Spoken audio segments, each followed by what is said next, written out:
자, 2장 주요 문제입니다. 1번이에요. 발전기, 변압기, 조상기, 계기형 변속기, 모선 또는 이를 지지하는 애자는 어떤 전류?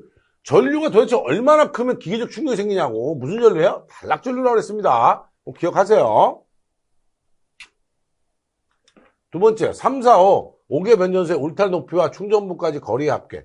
우리가 이거 합계 어떻게 했어요? 35kV 이하는 5m, 35kV를 초과해서 160kV 이하는 6m, 160kV를 초과하면, 그쵸? 6m에다가 이 단수 곱하기 0.12를 하라고 그랬어요. 그런데 우리가 생각해 보니까 뭐냐면, 3, 4, 5 같으면 단수를 계산할 때 34.5에서 16패니까 18.5가 되고, 단수는 무조건 올려준다 그랬죠? 19단이 되니까, 여기다 넣으면 6 플러스 19 곱하기 0.12인데, 이게 8.28m니, 앞으로 3, 4, 5는 하지 말고 8.28로 외워라 라고 제가 말씀 많이 드렸던 문제입니다. 꼭 기억하시고요. 정답은 몇 번입니까? 4번이었습니다. 3, 4, 5, 그죠? 8.28m는요, 가공전선의 높이도 그렇습니다. 그러니까 3, 4, 5는 8.28로 외워라. 그죠? 자, 세 번째입니다. 이 문제 굉장히 중요해요. 2024년도에 지금 여러 번 출제됐던 문제인데, 고압, 특고압의 기계기구, 모선 등을 5개의 시설하는 발전소, 변전소, 개폐소 2에 준하는 곳에는 취급자 이외의 사람이 들어가지 않도록 시설했는데 해당하지 않는 거. 출입 금지 표시하고요. 그 다음에 울타리 담 시설했고, 자물쇠 장치하는데 감시 카메라 설치하는 건 아니에요. 그죠? 정답 몇 번입니까? 2번입니다. 자, 발전기의 용량에 관계없이 자동적으로 전로를 차단한다. 뭐예요? 발전기에 과전류나 과전압이 생긴 경우죠? 맞아요? 수차 발전기의 스러스트 베어링 온도는 얼마다? 2000kVA. 그죠? 2000kVA라고 했어요. 2000kVA. 그래서 아무 내용이 없는 거는 이거밖에 없다. 그죠? 2000kVA 이상의 어떤 수차 발전기의 스러스트 베어링 온도가 현재 상승한 경우에요. 그 다음에 우리가 전동식 블레이드 같은 경우에 용량이 100kVA 이상이고요.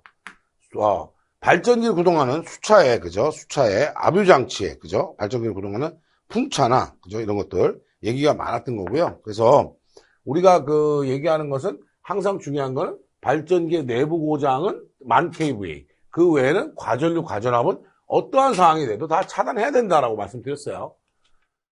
자, 특고압 변압기는 뱅크 용량이 얼마일 때? 자, 우리가 뭐예요? 발전기하고 변압기는, 특고압의 변압기는 내부 고장 시에 자동으로 차단하려면 얼마다? 1000kVA가 됐고요. 이것이 조상기, 즉 뭐야? 무효전력 조정장치의 경우에는 15000kVA였다 이렇게 설명을 제가 드렸습니다. 자, 그거 가지고 생각해 보면 특고압 변압기니까요. 어쨌든 얼마? 1000kVA입니다. 정답은 4번이에요. 여섯 번째, 탄행식, 그죠? 특고압용 변압기, 냉각장치. 냉각장치가 있는 건 뭐예요? 탄행식이라고 그래요. 냉각장치 고장이 생기면 어떻게 한다? 차단하는 게 아니에요. 경보만 한다고 했습니다. 정답 몇 번입니까? 1번입니다. 일곱 번째요. 조상설비의 내부 고장. 그죠? 조상설비 내부 고장 얼마라고요? 15,000이라고 했습니다. 그죠? 그래서 조상설비, 그죠? 내부 고장 15,000이에요. 이게 이제 조상설비지만 이 무효전력, 그죠? 보상장치라고 해서 나오기도 하지만 일단 법규에는 두 개가 혼용이 돼 있어요. 그렇기 때문에 뭐 조상설비 또는 무효전력 조정설비 이렇게 나와도 15,000이 됩니다. 정답은 4번이었어요.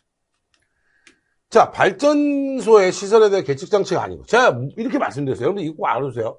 발전소에서 발전을 하고 나면 보통 뭐 6.6kV 정도 요새 굉장히 낮은 전압이다 보니까 여기에다 바로 뭐예요?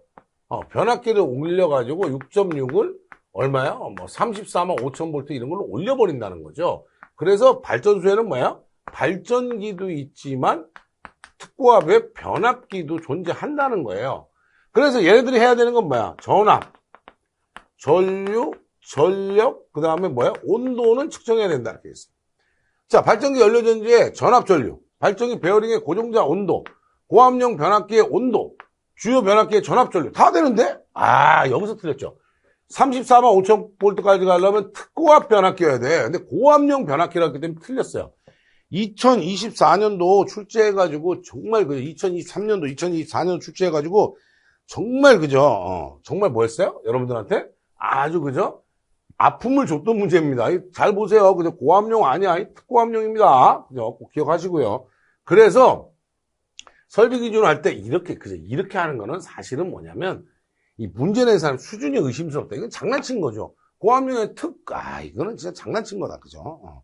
생각하시면 되죠? 자, 9번째입니다. 발전소 사용하는 차단기, 압축 공기장치, 공기 압축기는 몇 분간 한다? 시험으로 무조건 10분 한다 그랬어요. 그 다음에 몇 배의 수압을 가한다? 1.5배였습니다. 그죠? 꼭 기억하세요. 그죠? 완전히 그죠? 정답 3번입니다. 요거는 10분으로 물어봤던 문제도 굉장히 또 많아요. 그러니까 그런 것들은 그죠? 확인해 두시는 게 좋다 이거죠. 10번입니다. 수소 냉각식에 대한 얘기예요. 자, 설명 틀린 것은 수소의 밀도가 아니에요. 수소는 온도하고 압력입니다. 밀도가 아니죠. 그래서 1번은 바로 틀렸어요. 사실은 그죠? 자, 두 번째는 뭐예요? 발전기 안에 수소 온도가 85% 이하. 이것도 시험에 많이 나왔죠. 85% 이하가 되면 경보장치를 해라. 수소의 압력을 계측해야 된다는 거죠. 그 압력이 변동한 경우는 경보한다. 수소가 대기업 폭발하는 경우는 견뎌야 된다. 이런 얘기죠. 그래서 정답 몇 번입니까? 1번입니다. 이 수소 냉각식 발전기는 대부분 여러분 85% 순도만 외우고 있는데 그래서는 안 된다는 내용을 설명하는 그런 문제였습니다. 시험 문제 많이 나왔으니까요. 반드시 확인을 해두시기 바랍니다. 2장이었습니다.